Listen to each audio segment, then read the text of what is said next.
क्या इनके एक एमपी ने गोडसे की तारीफ नहीं की? नहीं की, तारीफ की एमपी ने।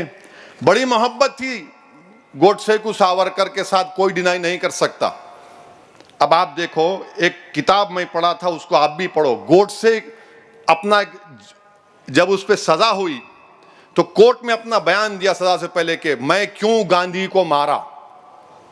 30 जनवरी को गांधी के कत्ल का दिन है, हमको याद रखना है। गांधी को हम बाबा कौम कहते हैं, फादर ऑफ द नेशन। अब गोडसे ने अपनी तकरीर में क्या कहा था, अब आप सुनो। वो ये बोलता है कि गांधी की तालीमात से जो भारत को आजादी मिली, हम उसको खो देंगे। ये गोडसे की सोच है। और उसने ये भी कहा कि गांधी जो है, जो भूख हड़ताल करते थे, उससे वो भूख हड़ताल इसलिए करते थे गांधी के उस वक्त हिंदू और मुसलमानों में इत्तेहाद को मजबूत किया जाए। दिल्ली में खुतबुद्दीन बख्तियार काकी रहमतुल्लाह अलैह की दरगाह है, उस दरगाह पर हमला हुआ था तो गांधी खुतबुद्दीन बख्तियार काकी रहमतुल्लाह अलैह की दरगाह पर गए और भूख हड़ताल पर बैठे। बाद में हिंदू, सिख, सब मुसलमान आके बोले कि गांधी अब हम नहीं लड़ेंगे। ये गोडसे कहता है। और वो ये गोडसे भी बोलता है कि ये हिंदुओं को, हमारे हिंदू भाइयों को मुसलमानों के जुल्म से अगर आजाद करना है तो गांधी को खत्म करना जरूरी है। गांधी को खत्म किए, ये किताब में लिखा, वाई आई असैसिनेटेड गांधी। वरना कल सुबह से माशाअल्लाह से शुरू हो जाएंगे टीवी पर। हमारे जो दोस्त भी हैं, दुश्मन भी हैं, ओवैसी को जेब नहीं देता था। अबे तू कौन है जेब नहीं देने बात करने वाला? सच्चाई को बयान कर रहा हूं। और अच्छा, गोडसे क्या लिखे?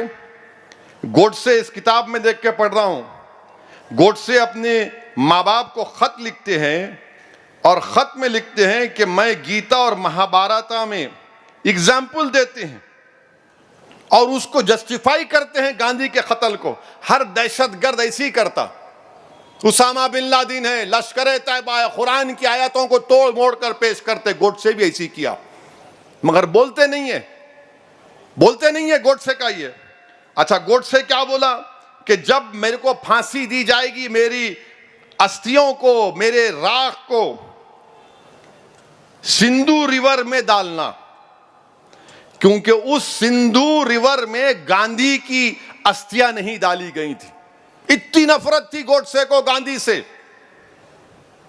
और वो बोलता था कि सिंधु साफ है क्योंकि गांधी की अस्थियां या उनके जो हड्डियां थे उसमें नहीं आई थी।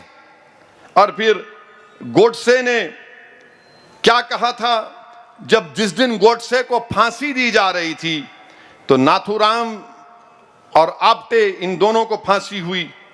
वो लोग क्या नारा लगा रहे थे? अखंड भारत अमर रहे और वंदे मातरम का नारा लगा रहे थे। और फिर वो एक तराना गाए। क्या था तराना? नमस्ते सदा वत्सले।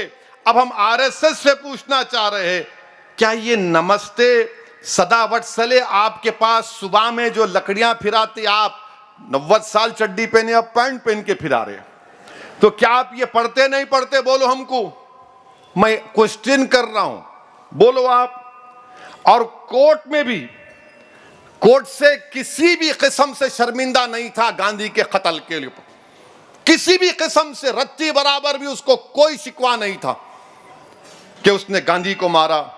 और उसने कहा कि ये मेरी मॉरल ड्यूटी थी, मजहबी ड्यूटी थी कि मैंने गांधी को मारना था।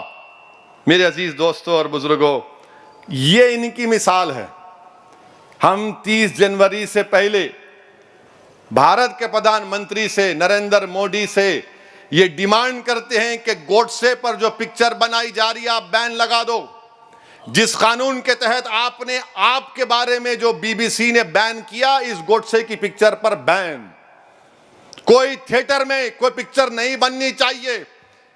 क्या कोई टेररिस्ट को ग्लोरीफाई कर सकता है? क्या कोई गांधी के मारने वाले को हीरो बनाकर पेश करेंगे आप? बताइए आप, ये बीजेपी खामोश क्यों है इस पिक्चर के बारे में? तो बोलेंगे नहीं, फ्रीडम ऑफ एक्सप्रेशन। इजहार हक की आजादी, अगर इजहार हक की आजादी वहां पर क्यों खत्म हो जाती? सब पे लेके आओ ना, अपने आप पे लेके आओ।